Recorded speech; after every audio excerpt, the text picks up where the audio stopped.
Do you pay a regular monthly charge for your current account? Most people don't. But Andrew Bailey in the Bank of England wants to change the law so that everyone is obliged to pay a monthly charge for their current account. Sounds crazy. So what do you think? I think there's lots of pros and cons.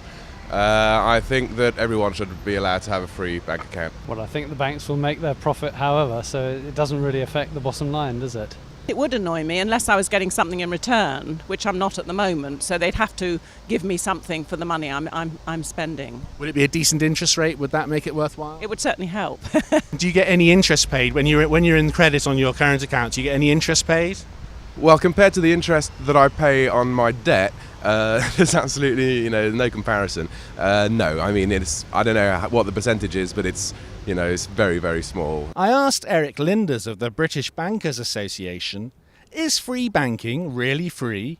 Well, I think that gets to the heart of the issue. I think for those customers that don't pay fees for their personal current account and the services it provides, they consider that to be free. But clearly there is a cost. There's a cost to the payments that are made and the transactions that pass through any given an account. The costs are covered by the credit balances carried in the account and by charges, for example, for unauthorised overdrafts, for example, for some ancillary services such as bankers' drafts, etc. There's no question, overdraft charges on many current accounts are very high, especially if you go into the red without permission from your bank. Royal Bank of Scotland, for example, charges 19.9% interest on overdrafts. And on top of that, you have to pay a £6 a day fee if your overdraft isn't approved.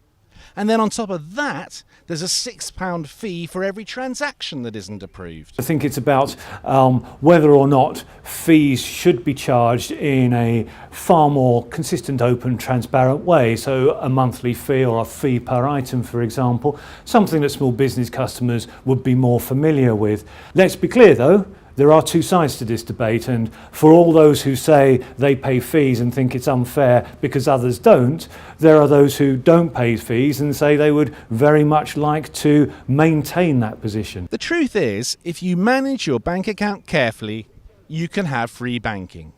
There are two golden rules.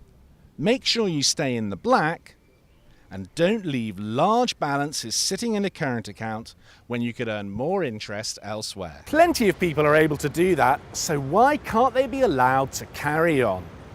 And anyway, even if free banking was abolished, who's to say that the banks wouldn't carry on charging extortionate fees for overdrafts as well as other products?